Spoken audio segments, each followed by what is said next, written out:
Hola, Dios te bendiga, espero que estés muy bien. Bienvenido, bienvenida a otro video del canal. Hoy seguimos leyendo la Biblia en un año. Soy Rodo Gianotti y vamos a leer la porción que nos toca en el día de hoy, que es Génesis 38 al 40. Y vamos a orar para comenzar esta lectura. Señor Dios, te damos muchas gracias por este nuevo día. Te rogamos, Dios, que tú nos hables a través de tu palabra y, Señor, que tu palabra pueda edificarnos en tu perfecta voluntad. Oh Dios, aquí está nuestro corazón como una tierra fértil, donde tu palabra, tu semilla será sembrada. Te ruego, Dios, que allí pueda germinar, crecer y dar fruto al 100, al 60 o al 30 por uno, conforme sea tu propósito y nuestra fe en tu bendita palabra. Comencemos en la lectura de Génesis capítulo 38, 39 y 40. En mi caso, en la versión NTV, Nueva Traducción Viviente, porque es mi desafío. Dice así: en estos días en estos días Judá dejó su casa y se fue a Adulam, donde se quedó con un hombre llamado Hira. Allí vio a una mujer cananea, la hija de Súa, y se casó con ella. Cuando se acostaron, ella quedó embarazada y dio a luz un hijo y le puso por nombre Después volvió a quedar embarazada y dio a luz otro hijo y le puso por nombre Omán. Además dio a luz un tercer hijo y lo llamó Sela. Cuando nació Sela, ellos vivían en Ketiv. Con el transcurso del tiempo, Judá arregló que su hijo mayor, se casara con una joven llamada Tamar. Pero era un hombre perverso ante los ojos del Señor, y el Señor le quitó la vida. Entonces Judá dijo a Onán, hermano de cásate con Tamar, como nuestra ley exige al hermano de un hombre que haya muerto. Tú debes darle un heredero a tu hermano. Pero Onán no estaba dispuesto a tener un hijo que no fuera su propio heredero. Por eso, cada vez que tenía relaciones sexuales con la mujer de su hermano, derramaba el semen en el suelo. Esto evitaba que ella tuviera un hijo de su hermano. Así que el Señor consideró una maldad que Omán negara un hijo a su hermano muerto, y el Señor también le quitó la vida a Onán. Entonces Judá dijo a Tamar, su nuera: vuelve a casa de tus padres y permanece viuda hasta que mi hijo Sela tenga edad suficiente para casarse contigo. Pero en realidad Judá no pensaba hacerlo porque temía que Sela también muriera, igual que sus dos hermanos. Entonces Tamar regresó a vivir a la casa de sus padres. Unos años después murió la esposa de Judá. Cumplido el periodo de luto, Judá y su amigo Hira, el adulamita, subieron a Timna para supervisar la esquila de sus ovejas. Alguien le dijo a Tamar: mira, tu suegro sube a Timna para esquilar sus ovejas. Tamar ya sabía que Sela había crecido, pero aún no se había arreglado nada para que ella se casara con él. Así que se quitó la ropa de viuda y se cubrió con un velo para disfrazarse. Luego se sentó junto al camino a la entrada de la aldea de Naim, y la cual es rumbo a Timna. Judá la vio y creyó que era una prostituta, porque ella tenía el rostro cubierto.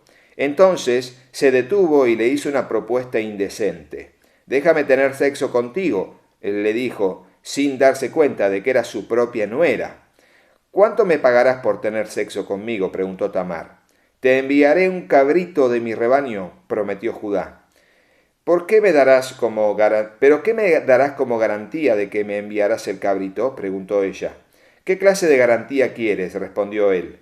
Ella contestó: déjame tu sello de identidad junto con su cordón y el bastón que llevas. Entonces Judá se los entregó. Después tuvo relaciones sexuales con ella y Tamar quedó embarazada. Luego ella regresó a su casa, se quitó el velo y se puso la ropa de viuda como de costumbre. Más tarde, Judá le pidió a su amigo Hira, el adulamita, que llevara el cabrito y a la mujer y recogiera las cosas que le había dejado como garantía. Pero Hira no pudo encontrarla. Entonces preguntó a los hombres de aquel lugar: ¿dónde puedo encontrar a la prostituta del templo local que se sentaba junto al camino a la entrada de Naim? Nunca hemos tenido una prostituta del templo aquí, contestaron ellos. Entonces Ira regresó hasta donde estaba Judá y le dijo: no pude encontrarla por ninguna parte, y los hombres de la aldea afirman que nunca ha habido una prostituta del templo pagano en ese lugar. Entonces deja que se quede con las cosas que le di, dijo Judá. Envié el cabrito tal como acordamos, pero tú no pudiste encontrarla. Si regresamos a buscarla, seremos el hazmerreír del pueblo. Unos 3 meses después, le dijeron a Judá: tu nuera Tamar se ha comportado como una prostituta y ahora, como consecuencia, está embarazada. Sáquenla y quémenla, ordenó Judá. Pero cuando la sacaban para matarla, ella envió el siguiente mensaje a su suegro: el dueño de estas cosas fue quien me dejó embarazada. Fíjese bien, ¿de quién son este sello, este cordón y este bastón? Tremendo, ¿no? Impresionante. Judá los reconoció enseguida y dijo: ella es más justa que yo, porque no arreglé que ella se casara con mi hijo Sela. Y Judá nunca más volvió a acostarse con Tamar. Cuando llegó el tiempo de que Tamar diera a luz, se descubrió que esperaba gemelos. Durante el parto, uno de los niños sacó la mano, entonces la partera le ató un hilo rojo en la muñeca y anunció: este salió primero. Pero luego el niño metió la mano de vuelta y salió primero su hermano. Entonces la partera exclamó: vaya, ¿cómo hiciste para abrirte brecha y salir primero? Y lo llamaron Fares. Luego nació el niño que llevaba el hilo rojo en la muñeca y lo llamaron Sera.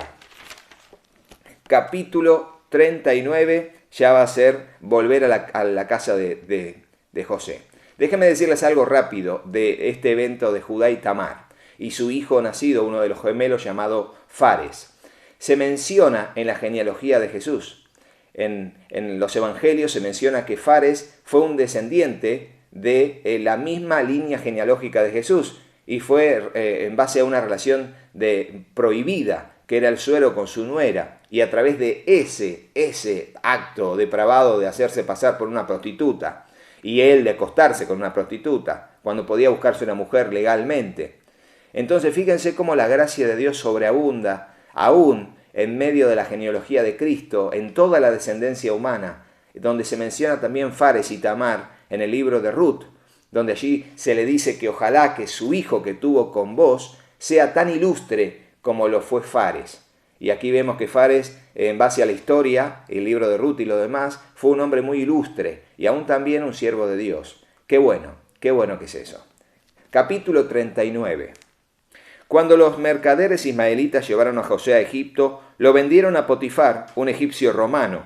Potifar era capitán de la guardia de Faraón, rey de Egipto. El Señor estaba con José, por eso tenía éxito en todo mientras servía en la casa de su amo egipcio. Fíjense, el Señor estaba con José, por eso tenía éxito. Eso es un axioma de la bendición de Dios. Si la bendición de Dios está sobre nosotros, seremos prosperados en todas las cosas, así como prospera nuestra alma. Por eso es tan importante la prioridad del reino de los cielos y aprender a vivir conforme a la voluntad de Dios. Versículo 3. Potifar lo notó, que todo lo que él hacía era bendecido, y se dio cuenta de que el Señor estaba con José, y le daba éxito en todo lo que hacía. Eso agradó a Potifar, quien pronto nombró a José su asistente personal.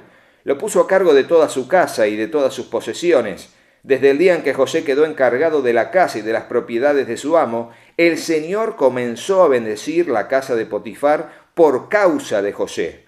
Todos los asuntos de la casa marchaban bien, y las cosechas y los animales prosperaron, pues Potifar le dio a José total y completa responsabilidad administrativa sobre todas sus posesiones.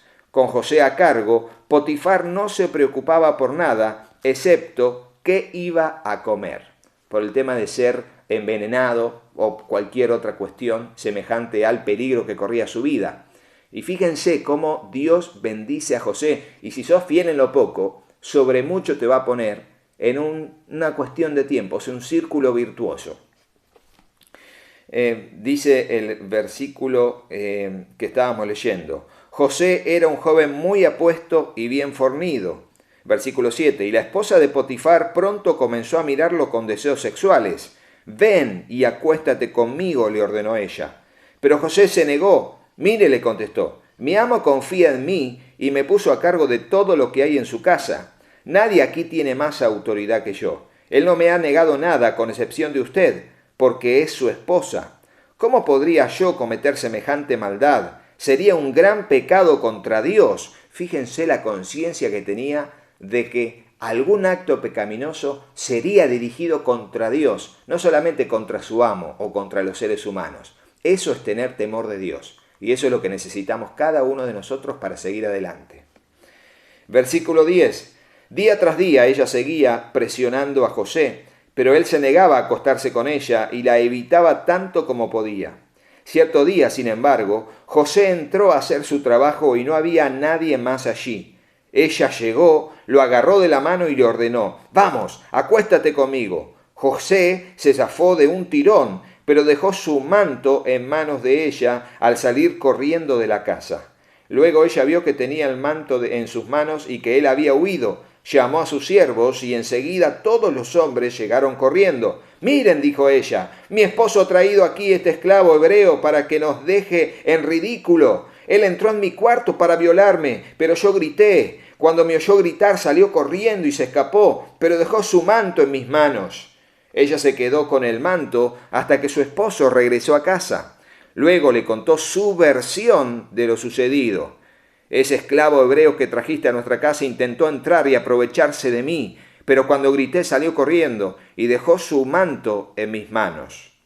Potifar se enfureció cuando oyó el relato de su esposa acerca de cómo José la había tratado. Entonces agarró a José y lo metió en la cárcel donde estaban los presos del rey, y José se quedó allí, pero el Señor estaba con José en la cárcel y le mostró su fiel amor. El Señor hizo que José fuera el preferido del encargado de la cárcel. Poco después el director puso a José a cargo de los demás presos y de todo lo que ocurría en la cárcel. El encargado no tenía de qué preocuparse, porque José se ocupaba de todo. El Señor estaba con él y lo prosperaba en todo lo que hacía. Y déjenme decirles algo, no es solo la bendición de Dios, sino tener un estilo de vida responsable. Un estilo de vida prudente, un estilo de vida responsable, basados en el temor de Dios y en vivir conforme a la voluntad de Dios. Y eso marca la diferencia, al punto de que los demás los notan y no tardan en llegar las consecuencias inevitables de ser prosperados o ascendidos o promovidos a causa de nuestra fidelidad, responsabilidad y sobre todo nuestra devoción y temor de Dios. Capítulo final, capítulo 40. Pasado un tiempo, el jefe de los coperos y el jefe de los panaderos del faraón ofendieron a su señor el rey. El faraón se enojó con esos dos funcionarios y los puso en la cárcel donde estaba José, en el palacio del capitán de la guardia. Ellos permanecieron en la cárcel durante mucho tiempo, y el capitán de la guardia los asignó a José, quien se ocupaba de ellos. Una noche, mientras estaban en la cárcel, el copero y el panadero del faraón tuvieron cada uno un sueño, y cada sueño tenía su propio significado.